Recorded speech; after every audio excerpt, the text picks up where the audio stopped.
Hallelujah. धन्यवाद देते हैं उस प्रभु यीशु मसीह का कि उसने आज फिर मौका दिया कि ताकि हम उस प्रभु के घर में आराधना कर पा रहे हैं। और उसने मौका दिया, सिर्फ मौका ही नहीं दिया पर यीशु मसीह ने छुआ है। आज ज़्यादा समय न लेते हुए आज बात करेंगे जो दुनिया और जब प्रभु में करीब आते हैं, जब यीशु के करीब आते हैं तो ये सवाल अक्सर उठते हैं। और सिर्फ उठते ही नहीं पर जब तक प्रभु के साथ हम जीवन व्यतीत करते तब तक लोग ऐसे सवाल करते रहते हैं। खासकर औरतों के लिए बड़ा मुश्किल रहता है जवाब देना, बहुत मुश्किल बात रहती है। पर आज उन तमाम लोगों के मन से इस बात को हम वचन के द्वारा और प्रभु के कलाम के द्वारा इस बात को सीखने पाएंगे। बात करते हैं कि प्रभु में आए हैं तो श्रृंगार करें या ना करें। Hallelujah, hallelujah. मर्दों के लिए तैयार हों या ना हों। बहुत सारे सवाल होते हैं, बहुत सारे सिंदूर लगाएं ना लगाएं, बिछिया पहने ना पहने, पायल पहने ना पहने। आज इन दिनों में आज के दिन हम इस बातों में थोड़ी सी चर्चा करेंगे प्रभु के वचन के द्वारा, ताकि हम और आप सीख सकें। और कोई जब ऐसे कोई सवाल करे तो हम उससे जवाब दे सकें, क्योंकि मेरे पास जवाब नहीं होता, आपके पास जवाब नहीं होता। पर आज हम प्रभु के वचन से इस बात को सीखने पाएंगे। नीति वचन की किताब 31वां अध्याय और इसकी 3री आयत पढ़ेंगे जी। अपना बल 31-30 नीति वचन 31 और 30। शोभा तो झूठी और सुंदरता व्यर्थ है। कहने लगा, सुलेमान एक बात सिखाने लगा, शोभा तो झूठी और सुंदरता व्यर्थ है। तो क्या सुंदर रहना बेकार है या साफ रहना बेकार है? बहुत से लोगों के पास सवाल होते हैं कि अच्छा हम प्रभु के करीब आएंगे, पर हमने सुना है कि मेकअप उतारवा दिया जाता है, जो पहन के जाओ, जो श्रृंगार करके जाओ वो हटवा दिया जाता है, बाली कान की हटवा दी जाती हैं, बिछिया उतरवा दी जाती हैं। बहुत सारे सवाल होते हैं। सुलेमान एक बात कहने लगा, शोभा तो झूठी और सुंदरता व्यर्थ है। तो सुलेमान का कहने का मतलब ये नहीं है कि सुंदर होना गुनाह है, नहीं, सुंदर होना बहुत अच्छी बात है। और इससे भी अच्छी बात है कि हम और खूबसूरत दिखाई दें। हम लोग गीत गाते हैं, यीशु नाम मिला मेरा जीवन संवर गया, मतलब और सुंदर दिखाई देने लगे। सुंदर दिखना गलत बात नहीं है, पर इसी बात को नए नियम में तीमुथियुस के नाम जब पौलुस चिट्ठी लिखने लगा तो लोगों को एक बात सिखाने लगा। सुनिएगा, तीमुथियुस की किताब 2 अध्याय उसकी 9 और 10वीं आयत पढ़ेंगे। पहला तीमुथियुस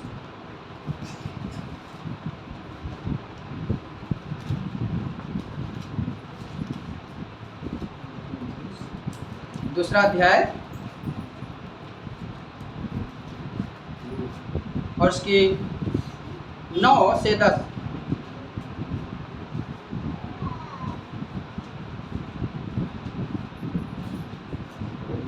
वैसे ही स्त्रियां भी कहने लगा, वैसे ही स्त्रियां भी संकोच और संयम के साथ हाँ सुहावने वस्त्र से अपने आप को संवारे। प्रभु का कलाम बयान करने लगा कि वैसे ही स्त्रियां संकोच करके संयम बर्दाश्त के साथ सुहावने वस्त्रों से अपने आप को संवारें, अपने आप को तैयार करें। और फिर कहने लगा, ना कि बाल गूंथने और सोने और मोतियों और बहुमूल्य कपड़ों से, पर भले कामों से क्योंकि परमेश्वर की भक्ति करने वाली स्त्रियों को यही उचित है। हालेलुया। प्रभु का कलाम कहने लगा, अपने आप को सुहाने वस्त्रों से संवारे। मुझे 9 लखा मंगा दे।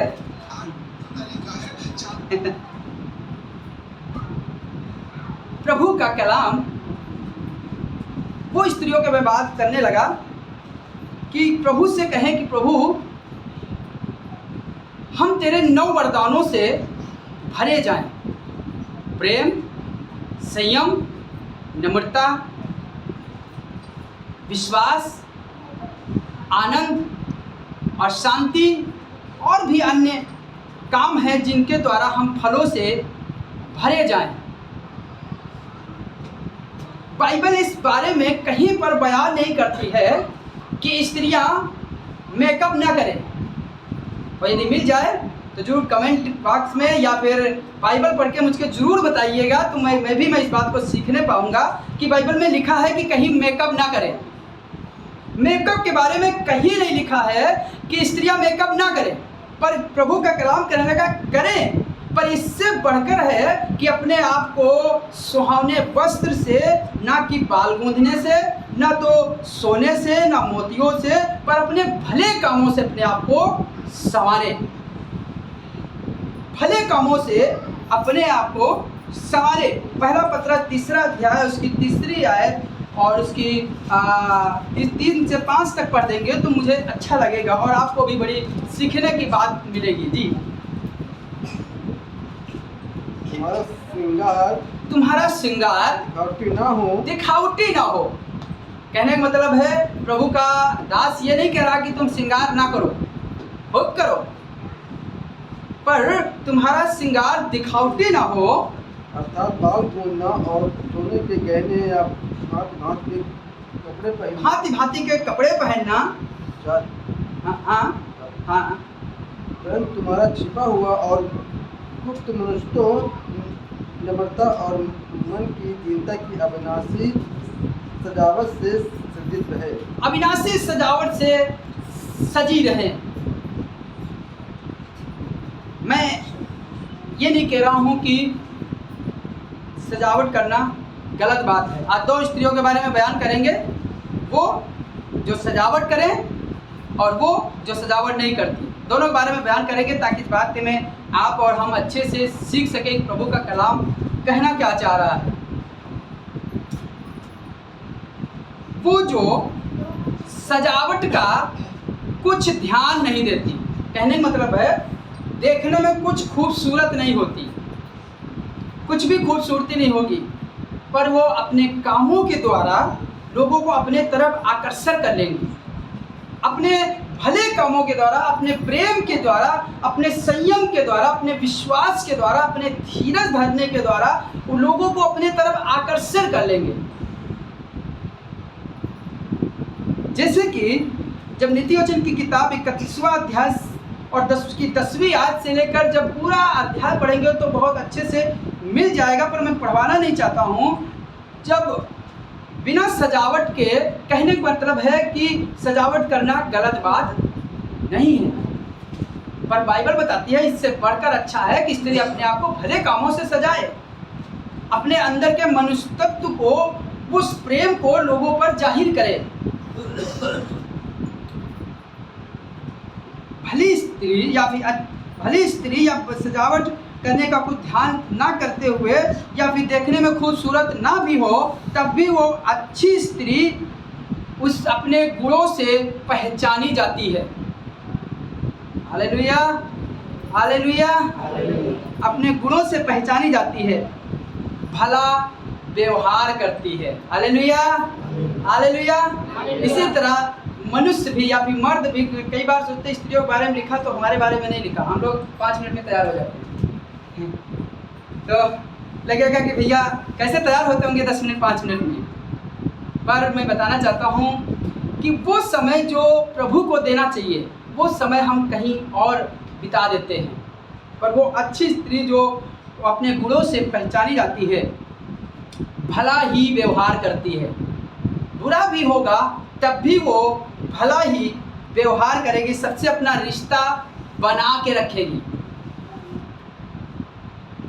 बहुत सारी होती हैं स्त्रियां जो आज लड़ाई हुई होगी तब भी कहेंगी कोई बात नहीं, चलो थोड़ी सी दया कर देते हैं, चलो कोई बात नहीं, छोड़ो, आज नहीं तो कल भलाई उसके साथ करेंगे तो हमारी भलाई हमारे काम आएगी। वह ऊन और सन ढूंढ ढूंढ कर काम करती है। हालेलुया। कहीं सन ढूंढेगी, कहीं ऊन ढूंढेगी, स्वेटर अच्छा सा बनाएगी, जो अपने कामों के द्वारा लोगों को आकर्षित कर लेगी। वह रात ही को उठ बैठती है ताकि भोजन खिला सके। मैं उन स्त्रियों की बात कर रहे हैं जो अपने कामों से, अच्छे कामों के द्वारा लोगों को अपनी तरफ बड़ाई कराती है, उनकी प्रशंसा की जाती है। खेत के विषय में वो सोचकर वो खेत मोल ले लेती हैं और उसमें खूब मेहनत करती हैं और करवाती भी हैं। समझ रहे हमारी बात? बुद्धिमान स्त्री किसी का खेत मोल ले लेती है और उसमें खूब मेहनत करती है और उसके परिश्रम का फल उसे मिलता है।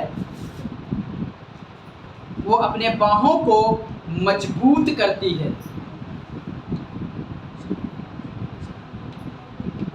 तकिए बना लेती है, आगे पढ़ेंगे, तकिया बना लेती है। जब भी ये अध्याय पढ़ेंगे नीति वचन का 31वां अध्याय, तो उसमें सब कुछ लिखा हुआ है। तकिया बना लेती है। जब कोई घर आता है तो उसे चाय पानी और खाना खिलाती है, ताकि जब यहाँ से घर से जाए तो उसकी और उसके पति की, उसके घर वालों की बड़ाई हो सके। भले देखने में ठीक नहीं है, चेहरे पे धब्बे पड़े हैं, लोग चेहरा देखना पसंद नहीं करते हैं, पर वो अपने कामों के द्वारा लोग उसकी बड़ाई करते हैं। तब जब उसके साथ बैठने वाले और उसके साथ रहने वाले समाज के और गांव के उसकी बड़ाई करते हैं और वह उसका पति उन लोगों में धन्य गिना जाता है। हालेलुया। जब वो स्त्री अपने कामों के द्वारा लोगों को आकर्षित कर देती है, तो जब समाज में लोगों के साथ बैठ उसका पति, उसके घर के लोग, उसके सास, उसके भाई, उसके देवर, जो कोई समाज में बैठेगा तो लोग उसकी बड़ाई करेंगे। देखने में खूबसूरत नहीं, पर कामों के द्वारा उसकी बड़ाई होगी। नीति वचन की किताब 31वां अध्याय और उसकी 23 और 28 और 29वीं आयत पढ़ेंगे जी।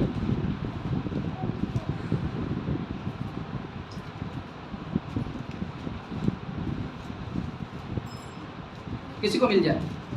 जब उसका पति सभा में समाज में बैठता है, देश के पुरानियों के संग बैठता है, जब देश के पुरानियों के संग बैठता है, जब बुजुर्ग लोगों के साथ बैठेगा, तब उसका सम्मान होता है। कैसे सम्मान होता है कि हम इनके घर गए थे, इनकी पत्नी बहुत अच्छी है, इनके घर वाले ठीक है और बहुत आदर किया, तब कहते हैं कि धन्य है वो स्त्री। आगे सुनिएगा। हाँ 28। उसके पुत्र उठकर उसे धन्य कहते हैं कि धन्य है मेरी माँ, धन्य है मेरी माता, जो काम में निपुण है, और उसकी प्रशंसा की जाती है जी। उसका पति भी उठकर उसकी ऐसी प्रशंसा करता है। उसका पति भी उठकर उसकी ऐसी प्रशंसा करता है। बहुत सी स्त्रियों ने अच्छे अच्छे काम तो किए, परंतु तू उन सबों में श्रेष्ठ है। क्या अपने कामों के द्वारा कभी आपके पति कहें कि तू उन सबों में श्रेष्ठ है? कहा है? क्यों?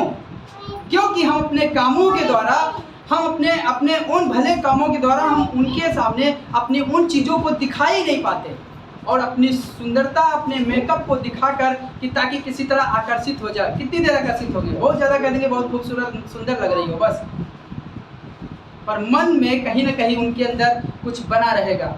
और अपने कामों के द्वारा जब उसे कहेंगे तो लिखा उसका पति भी कहता है कि तू स्त्रियां तो बहुत सारी हैं पर उन स्त्रियों में तू धन्य है।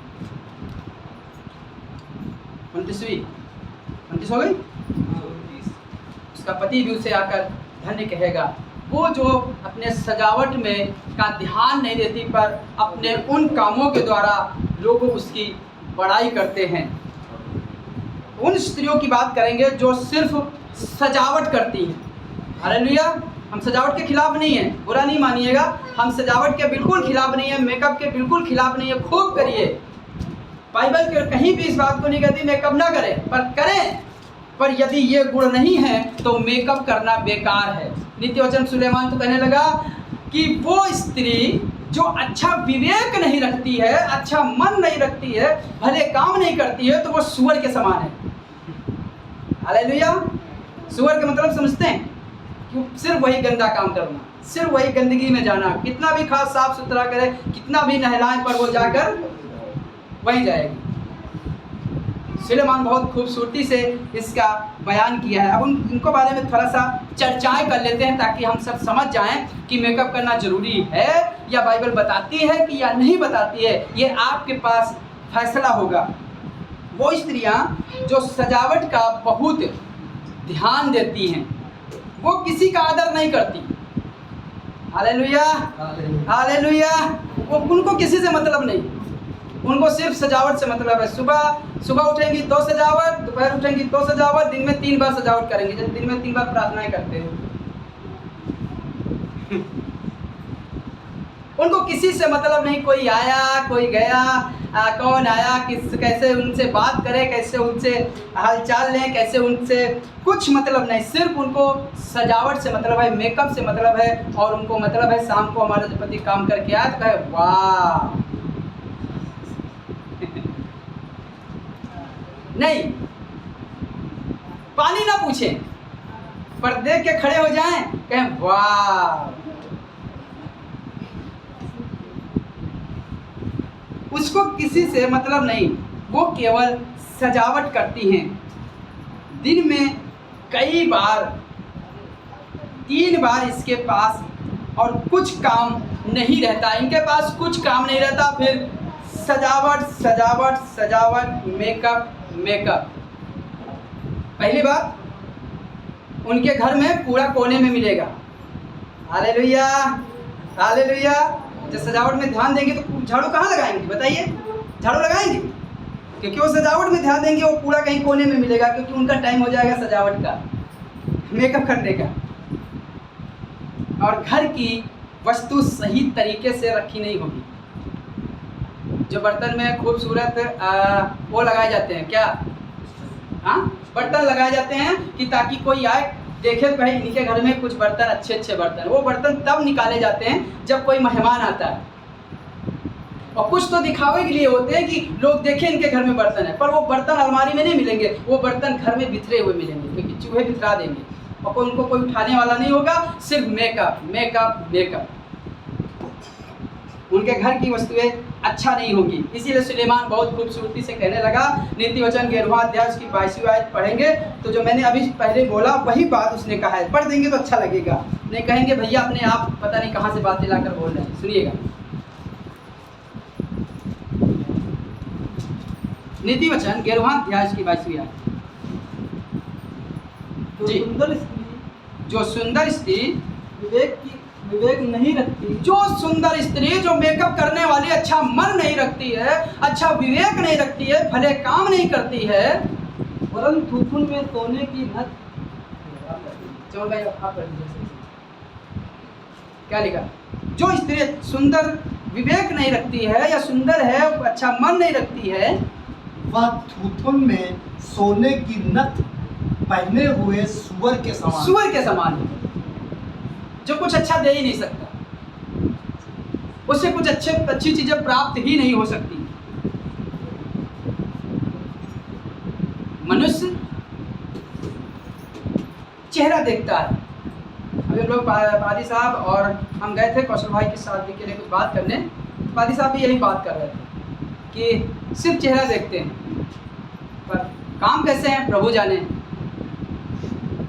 पर मैं बताना चाहता हूँ, मनुष्य चेहरे से नहीं पर गुण से या फिर अच्छे कामों से अच्छा होता है, क्योंकि उसके काम देखे जाएंगे। हमारे और आपके काम दिखने चाहिए। लोग जब यीशु मसीह के पास आएंगे, इससे पहले आए, वो हमारे कामों को देखेंगे कि ये तो जाती है प्रभु के पास, पर इनके घर का जब ये खुद ठीक नहीं है, ये खुद सही से बात नहीं कर रही, तो हम कैसे बदल जाएंगे। इससे अच्छा है कि हम अपने आप को प्रभु के आगे दिखाएं। जो इस मेकअप करने में, सजावट करने में मन लगाते हैं, आत्मिक जीवन उनका अनदेखा हो जाता है। आत्मिक जीवन से उनको कुछ मतलब नहीं होता, सिर्फ वो अपने आप को दिखाने के लिए अपनी सजावट करती रहती हैं, और फिर उनके जीवन में यदि मैच किया जाए तो कुछ मेल नहीं खाएगा। मेरी दुआ है खूब मेकअप करें, पर जैसे मैंने बताया ये भले काम होने चाहिए। आप बताइए, सही है? सही है? मेकअप करें कि ना करें? करें, हम खिलाफ नहीं हैं, खूब करें। इतना पैसा खर्चा कर दें कि घर में कुछ भी ना बचे, पर मेकअप करें। पर इनसे अच्छा है कि भले काम दिखाई देने चाहिए। और यदि भले काम नहीं दिखाई दे रहे हैं और मेकअप कर रहे हैं, तो हम उस स्त्री के समान हैं जो सिर्फ हमारे घर में कुछ चीज़ें अच्छी नहीं होंगी। लोग फिर इस स्त्री की जब पति समाज में बैठता था तो लोग बड़ाई करते थे। अब जब नीचे वाली स्त्री के पति समाज में बैठेंगे तो बड़ाई नहीं करेंगे, ताना मारेंगे, भली बुरी बातें कहेंगे। तो मैं श्रृंगार के खिलाफ नहीं हूँ, बाइबल भी श्रृंगार के खिलाफ नहीं है, पर पतरस भी, तीमुथियुस भी कलीसिया में जब लिखने लगा तो ये बात बताने लगा, करो पर अपने सुहावने वस्त्र जो है परमेश्वर के वचन से ज़्यादा दिखाओ। अपने भले कामों के द्वारा लोगों को खींच लाओ। जब इसके ऊपर नीचे पढ़ेंगे तो लिखा है, वो स्त्री अपने पति के अधीन रहे, ताकि तुम्हारा पति यदि परमेश्वर के वचन को ना भी मान रहा हो तो तुम्हारे भले कामों को देखकर खींचा चला है। हालेलुया। सिर्फ पति ही नहीं, पर लोग, गांव समाज के लोग, जो लोग देखे तुम्हारे भले कामों को देखकर तुम्हारी ओर खींचे चले आए। तो अब फर्क वो है, चाहे तो मेकअप करें। मैं चाहता हूं कि मेकअप यदि ना भी करें तो कोई गलत बात नहीं है, गलत बात नहीं है। यदि मेकअप कर रहे हैं तब भी गलत बात नहीं है, पर ये काम दिखाई देने चाहिए, भले काम होने चाहिए। मेकअप करें तब भी, और मेकअप ना करें तब भी, पर भले काम दिखाई देने चाहिए, क्योंकि स्त्री अपने भले कामों से पहचानी जाती है और मनुष्य भी अपने भले कामों से पहचाना जाता है। आइए दुआ करें, प्रभु से प्रार्थना करें और कह सके, हमें नहीं मालूम, मैं श्रृंगार के खिलाफ नहीं हूँ, खूब करिए, पर परमेश्वर के काम दिखने चाहिए। अपने घर की चीज़ें दिखाई देनी चाहिए, अपने घर में चीज़ें बेहतर करिए, आप विश्वास योग्य बनिए, अपने पति के, अपने परिवार के, अपने बच्चों के, और जो अपने घर में है अपने रिश्तेदारों के, और यहाँ तक कि लोगों के भी विश्वास योग्य बने। मेकअप करें। कई बार मेकअप करते हैं पर लोगों का आदर नहीं करते, तो बहुत से लोग ऐसे ही कहते हैं कि ये मेकअप जरूर करती है स्त्री, पर ठीक नहीं, घर जाओ तो अच्छे से आदर नहीं करते, पर वो जो दिखने में ठीक नहीं है, पर लोग उसकी बड़ाई करते हैं क्योंकि वो अपने काम दिखाती है। मेरी दुआ है हमें मिलाकर प्रभु, हम भी कई बार अपने उन चीज़ों में ना पड़े, उन कपड़ों में, अच्छे कपड़ों में, अच्छे चीज़ों में ना पड़े, पर प्रभु अपने भले कामों के द्वारा लोगों को दिखा सकें, और लोग हमारे भले कामों को देखकर, हमारा चेहरा भले ठीक ना हो, पर लोग हमारे काम देखकर हमारी बड़ाई कर सकें। प्रभु दया करें, बड़ी आशीष दे, समझ ले, पवित्र आत्मा मदद कर, प्रभु यीशु के नाम में, आमीन, आमीन।